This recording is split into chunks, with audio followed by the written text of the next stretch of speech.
Burkina, les insurgés exigent l'arrestation de Blaise Compaoré. Pour plus de détails après le générique. Avant de commencer, n'oubliez pas de vous abonner et d'activer la cloche de notification, car cela va vous permettre de ne plus manquer nos prochaines vidéos. C'est parti!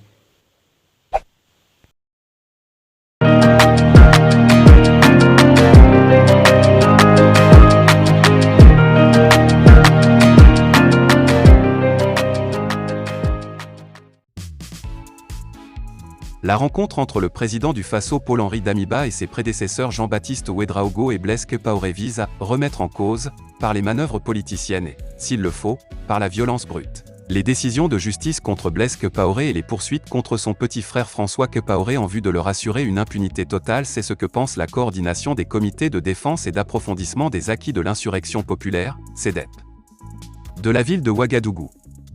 Dans un communiqué en date du 8 juillet 2022, l'organisation a appelé le peuple insurgé à se mobiliser pour exiger de l'ancien chef d'État, condamné à perpétuité dans le dossier Thomas Sankara, coordination des comités de défense et d'approfondissement des acquis de l'insurrection populaire, CEDEP.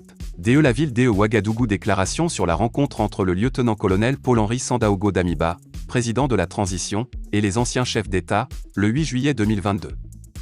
Depuis quelques jours, notre peuple assiste à la réalisation de nouveaux pas dans le déroulement de la réconciliation nationale, feuille de route d'union des différentes fractions de la classe politique bourgeoise réactionnaire totalement en faillite et qui tentent désespérément de trouver des moyens de sortie de leur crise de légitimité.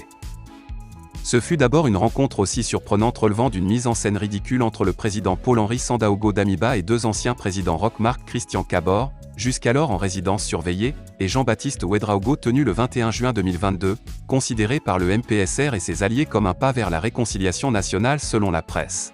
Jean-Baptiste Ouédraogo s'est envolé le lendemain pour Abidjan où il devait rencontrer Blaise Compaoré et préparer son retour au pays, lui qui y passe un exil doré depuis 8 ans après avoir refusé de s'assumer devant la justice qu'il a réclamé en vain pour qu'il réponde des nombreux crimes de sang et économiques de son règne de 27 ans. Et comme prévu le 7 juillet, Blaise Compaoré est effectivement arrivé à Ouagadougou. Quels sont les objectifs et la signification de ce branle-bas dans le contexte actuel pour les CEDEP de la ville de Ouagadougou? La fameuse rencontre du 8 juillet 2022 entre le président Paul-Henri Sandaogo Damiba et les anciens présidents est une étape dans la mise en œuvre de l'entente à marche forcée entre des fractions politiques réactionnaires et contre-révolutionnaires qui ont toutes échoué dans la gestion de notre pays, qu'elles ont plutôt pillé et littéralement détruit. Les objectifs de cette rencontre consistent clairement à masquer l'incapacité manifeste du MPSR et des forces politiques qui le soutiennent à apporter une réponse convenable à la grave crise sécuritaire aux conséquences dramatiques pour notre peuple. Devant faire un bilan d'échec dans la lutte contre le terrorisme à l'issue. Appel à la ville morte le 19 juillet. Pulchéry Ballet. Quand on n'écoute pas le peuple, il doit se donner les moyens de se faire entendre. Côte d'Ivoire. Voici ce que le doyen des juges exige à Pulchéry Ballet. Exaspéré par le coût de la vie en Côte d'Ivoire, Pulchéry Edith Ballet, présidente d'Alternative Citoyenne Ivoirienne, ACI, appelle les Ivoiriens à observer une journée ville morte le 19 juillet 2022 hier au cours d'une conférence de presse à son siège 6 à Cocody.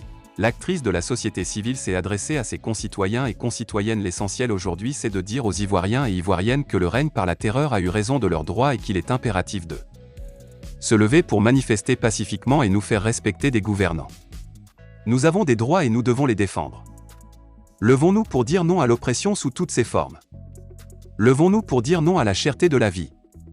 Vous êtes donc invités à observer une ville morte le mardi 19 juillet prochain sur toute l'étendue du pays pour manifester votre désapprobation face à la cherté de la vie et toutes les injustices. Il s'agit de rester chez soi et de ne pas empêcher ceux qui veulent sortir de le faire.